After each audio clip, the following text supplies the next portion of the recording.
Hi everyone, welcome back to another video from Wake&Tech. In this video, I'm going to show you how to extract audio in CapCut. To extract audio from a video in CapCut, go ahead and open up the CapCut application on your mobile device and then create a new project or select the video from your recent project that you'd like to extract the sound from. Once you add a video on the timeline, go ahead and select a video in the edit section and then go to the bottom of the screen, search through the options and tap on extract audio. After selecting extract audio, your audio from the video will be extracted and it will appear right underneath the video clip.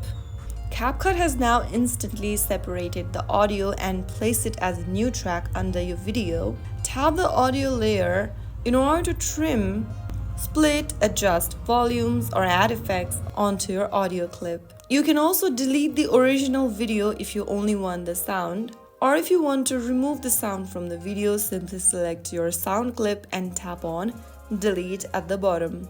And that way you will be able to extract the sound from your video using CapCut. If the video helped you, don't forget to like, share, and subscribe for more CapCut tutorial. I'll be back in the next video. Thank you for watching.